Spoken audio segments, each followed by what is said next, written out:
Operation आदमखोर से जुड़ी अभी की बड़ी खबर मैं आपको बता दूं। बहराइच में आदमखोर भेड़िए का आतंक जारी है। देर रात भेड़िए ने 8 साल के बच्चे पर हमला किया है।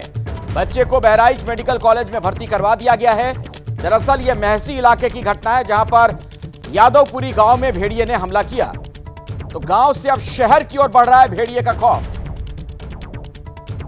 तो बहराइच में एक बार फिर से हमले की घटना हुई है, तो जाहिर तौर पर जो लोगों का डर है, जो भय है, वो कम होने का नाम नहीं ले रहा है। ऑपरेशन आदमखोर से जुड़ी अभी की बड़ी खबर। और आइए सीधे मैं आपको ले चलता हूं विवेक श्रीवास्तव के पास, जो लगातार इन इलाकों में घूम रहे हैं, लोगों के बीच पहुंच रहे हैं। वहां पर क्या हालात हैं, आप तक पूरी जानकारी रख रहे हैं। फिर से हमला हो गया विवेक। फिर से हमला हो गया और ये हमले जो हैं अभी नहीं थमने वाले हैं। दो ही इसके हैं तरीके, या तो उस भेड़िए को मार दिया जाए, नहीं तो पूरे इलाके में अच्छे ढंग से लाइटिंग कर दी जाए। गांव वाले खुद रह रहे हैं सजग, जैसा कि मंत्री जी चाहते थे कि अपनी सुरक्षा स्वयं करो।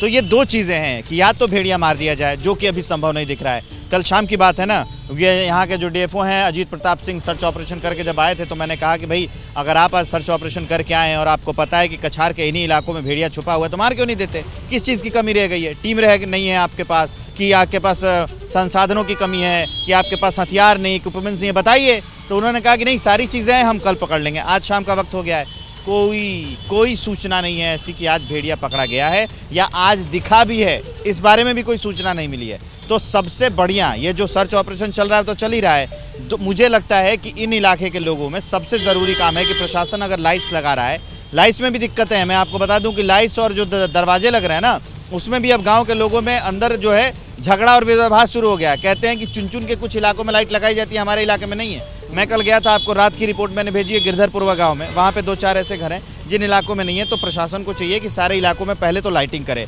अगर वो लाइटिंग कर देती है तो थोड़ा ना ये जो डर है ना, वो डर का माहौल थोड़ा पहले से कम हो जाएगा। और सर्च ऑपरेशन लगातार है। लखीमपुर खीरी से भी खबर है, बाघ की दहशत है यहाँ पर।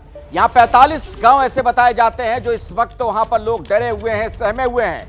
वन विभाग की टीम की पहुंच से दूर है ये बाघ। बाघ को पकड़ने में कोई कामयाबी अब तक नहीं मिल पाई है। हालांकि बाघ को अब ट्रैंकुलाइज करने की परमिशन मिल चुकी है।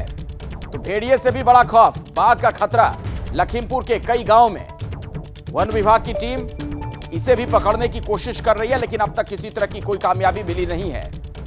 बाघ के हमले की घटनाएं भी सामने आ रही हैं। लखीमपुर के लगभग 45 गांव ऐसे हैं जहां पर बाघ की वजह से लोग डरे हुए हैं। आसपास के जो तमाम जिले हैं, वहां पर आदमखोर जानवरों का खतरा लगातार मंडरा रहा है। विवेक, कुल मिलाकर हम देख पा रहे हैं, ये बाघ वाली खबर आ गई, आपने बहराइच से भेड़िए वाली रिपोर्ट दिखाई थी। आसपास के तमाम जिलों में इन दिनों आदमखोर जानवरों का खतरा दिख रहा है। बिल्कुल अखिलेश, और ये खतरा दिखना लाजमी भी है, क्योंकि इस इलाके का जो ज्योग्राफिकल स्ट्रक्चर है, मतलब आप देखेंगे जंगली इलाका है, मतलब बहुत सारे जंगल हैं और उसके बाद गन्ने के खेत हैं। तो सियार भी अटैक करते हैं, वो जानवरों पे करते हैं। भेड़िए का डर बना ही हुआ है। और जो उधर के, जैसे कि एक इलाका है, उस इलाके का नाम है मिहीपुरवा, जहाँ ये बहराइच से करीब वही 80 किलोमीटर दूर के आसपास का होगा। उधर क्या है कि बाघ आ जाते हैं, तेंदुए आ जाते हैं, वो अटैक कर देते हैं। बड़ी बात है कि प्रशासन को इसको लेके रहना चाहिए सजग। मैंने 2 बातें जो हमेशा कर रहा हूँ कि प्रशासन अलर्ट रहे, वो अपनी सारी मशीनरी लगाए, लेकिन इसके अलावा अगर गांव वालों को बचाना है तो कई ऐसे गांव हैं जहां पे लाइट नहीं रहती है। बहुत ही अगर लाइट है तो सुविधा ये है, लाइट की व्यवस्था होनी चाहिए, जिसका जिक्र आप भी कर रहे हैं। इस तरह की व्यवस्थाएं वहां पर होनी चाहिए। अब लखीमपुर में क्या हालात है, जरा जानते हैं। वीरेश भी आपको नजर आ रहे हैं स्क्रीन पर, आप देख सकते हैं उन्हें। वीरेश, वहां तो और बड़ा खतरा है, बाघ घूम रहे हैं। अरे जब वहाँ भेड़िया न पकड़ पाए तो बाघ क्या पकड़ पाएंगे? बाघ के लिए तो और भी ताकत और साजो सामान चाहिए, दिल चाहिए, दिमाग चाहिए और क्षमता चाहिए। तो ऐसे में न दिल, दिमाग, क्षमता अधिकारियों और मंत्रियों के समाप्त हो गए हैं।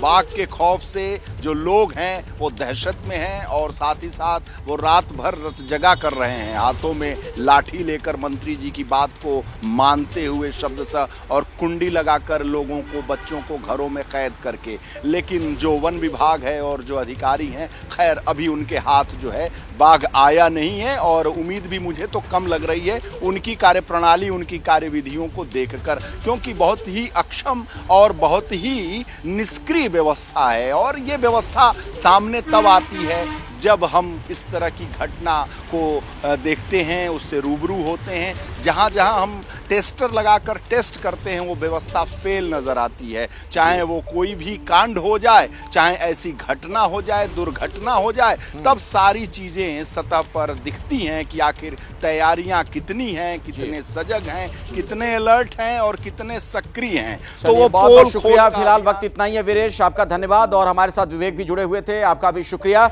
जैसे ही घड़ी का काटा दोपहर 2:30 पे आए, बबीता जी का दिल सास बहू साजिश के लिए मचल जाए। और ये है इनकी बहू, पूरे दिन ऑफिस की टेंशन हो जाए गॉन जब ये करें अपना फेवरेट शो फ्री टाइम पे ऑन। इनकी तरह आप भी देखें अपना फेवरेट शो अपने टाइम पर और डाउनलोड कीजिए एबीपी लाइव ऐप अपने स्मार्ट टीवी पर।